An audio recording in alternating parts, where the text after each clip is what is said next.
ওরা আমার জীবনে একটা খুব স্পেশাল মানুষ ছিল। হ্যাঁ,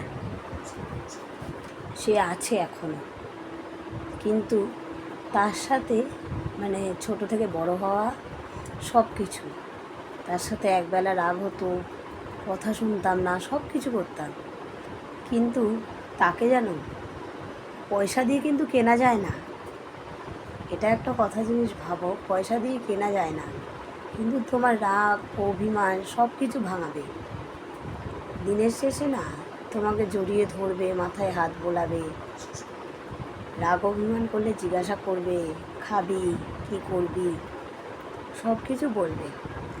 কিন্তু আমি যে তাকে এখন মিস করি, যখন ছিল তখন আমি তার থেকে অনেকটাই দূরে চলে গেছিলাম। হ্যাঁ, বলতে পারো আমার কাজের থ্রুতে গেছিলাম, কিন্তু এখন আমি যখন তাকে পেলাম না, আর চোখে দেখতে পেলাম কিন্তু আর কাছে পেলাম না। তার জন্য অত দূর থেকে আসা, তাকে একদিন যদি না ফোন করতাম না, সে আমাকে বলতো এখন আর ফোন করিস না কেন। ছোটোবেলায় যখন পুজোতে সবাই ঠাকুর দেখতে যেত, আমি তো ঠাকুর দেখতে যেতাম না, আমি ভালোবাসি না অতটা, আমার খেলাধুলা মজা সব ভালো লাগে, কিন্তু তখন ভাবতাম আমিও একদিন এই জায়গাটায় ফিল করব। কিন্তু সত্যি এখন যে এই জায়গাটা আমি ফিল করি, সেটা কিন্তু আমার খুব আফসোস হয়। একটা মানুষ সব কিছু তার জন্য ছেড়ে দিল, কিন্তু তাকে কেন ধরে রাখা যায় না? পয়সা দিয়ে তো কেনাই যায় না, কিন্তু তাকে কেন ধরে রাখা যায় না? তোমরা বলো তো বন্ধুরা, এটা কি কোনো ভগবান কেন এই জিনিসটা দেয়? কেন আমাদের কাছে তাকে দেয়? আমরা কেন তার কাছে আসি? তোমরা বুঝতে পারছো আমি কার কথা বলছি? আমি একজন মায়ের কথা বলছি। আমার মা আমাকে ছোট থেকে অনেক ভালোবাসতো, আমাদের সবাইকে ভালোবাসতো, কিন্তু আমাকে বেশি রাগারাগি করতাম, বদমাশি করতাম, গাছে উঠতাম, খেলাধুলা করতাম, পড়াশোনায় মন ছিল না, সব দিক থেকে আমি একটু বদমাশ ছিলাম। কিন্তু আমার মা কিন্তু আমাকে যতই বকতো আর মারতো আর যাই করতো, 8টা বাজলে আমি ঘুমিয়ে পড়তে ভালোবাসতাম। সন্ধে 8টা, আমার ভাত যদি আমার ঠিক টাইমে না পাই, আমি ঘুমিয়ে পড়তাম। কিন্তু সেই মানুষটাই কিন্তু পয়সা দিয়ে কখনোই কেনা যায় না। আর জানো তো, এখন যতই কষ্ট হোক, আমি কিন্তু আর কারোর কাছে গিয়ে মা চাইলে মা পাবো না।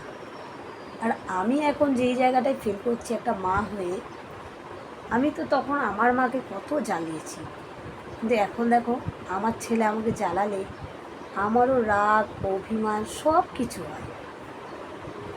কিন্তু মা যে ফিল করছি, আর মাকে যে আমি কাছে পাওয়ার জন্য তাড়াতাড়ি করে এলাম, আমার কপালটাই খারাপ।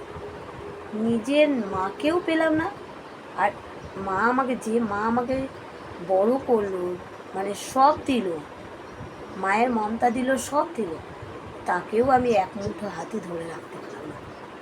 এটা কিন্তু এখন আমি অনেক ফিল করি যে মাকে কেন পাওয়া যায় না।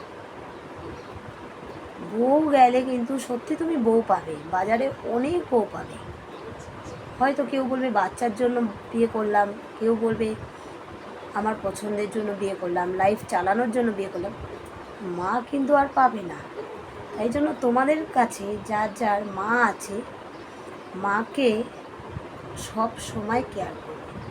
মায়ের সাথে রাগ অভিমান সব হবে, সব হবে, কিন্তু দেখবে মা রাতে যখন এসে, রাতে হোক দিনে হোক, যখন তোমায় জিজ্ঞাসা করবে কী রে খাবি, তখন মনে হবে না খিদেটা বেড়ে গেছে। আর যতক্ষণ রেগে থাকবে, তোমার খিদেও চেপে আছে আর তোমার রাগও বাড়ছে, কারণ পেটে তো তোমার সেই মায়ের হাতের খাবারটা তুমি পেলেই না। যতক্ষণ ওই খাওয়াটা পাচ্ছ না, ততক্ষণ তোমার রাগ বাড়বে। এটা আমার খুব হতো, এটা আমার দিক থেকে, আমি আমার অভিজ্ঞতায় বলছি, আমার এই জিনিসটা খুবই হতো জানো। আমার না রাগ হলে আমার মা আগে কী করতো, মাথায় জল দিত, কারণ এইটা যদি ঠান্ডা হয় তাহলে দেখবো তোমার সব কিছু ঠান্ডা হবে। আর না তারপর যখন খাওয়ার জন্য আমি কাঁদতাম, মানে খিদে পেয়ে যেত, কিন্তু ঠিক খেয়ে নিতাম। কতক্ষণ রাগ করবি, মা বলতো কতক্ষণ রাগ করবি, রাগ তোমার ততক্ষণ হবে যতক্ষণ তুমি সেই জিনিসটা পাচ্ছ না। আর মা হারিয়ে গেল না, সত্যি আমি আর পেলামও না। আমি অনেক স্ট্রাগল করলাম, কিন্তু আমার মায়ের কাছে আমি, আর জানো বাইরে যখন কাজ করতাম, বাইরে মানে আমি ব্যাঙ্গালোরে কাজ করতাম, তখন মাকে খালি ফোন করতাম। একদিন যদি আমার ফোন মিস হতো, মা বলতো কী রে, আজ তুই ফোন করলি না, কালকে তুই ফোন করলি না। সত্যি এখন মনে করি যে তাকে আমি তখন আমি পেলাম না, তখন আমি পয়সার জন্য কাজের জন্য দৌড়ালাম, তো যখন আমি ছাদ পেলাম, বর পেলাম, সব পেলাম, মাকে আর পেলাম না। এই জন্য মাকে সবসময় যত্ন করবে। মা এমন একটা জিনিস না, ঘরে তুমি ঠাকুর, মন্দির, মসজিদ যেখানে যাও, মা ছাড়া দুনিয়া নেই। আমার মেসেজটা যদি তোমাদের ভালো লাগে, লাইক, কমেন্ট, সাবস্ক্রাইব করবে। আমি মায়ের জন্য অনেক মানে কিছু শিখেছি, নিজেকে নিজের মন থেকে সব দিক থেকে শক্ত করে চলা ফেরা সব শিখেছি। তোমরাও তোমাদের মাকে খুব ভালোবাসবে। সবার মায়ের জন্য অনেক অনেক ভালোবাসা, আর আমার মায়ের জন্য দোয়া করবে। Bye bye.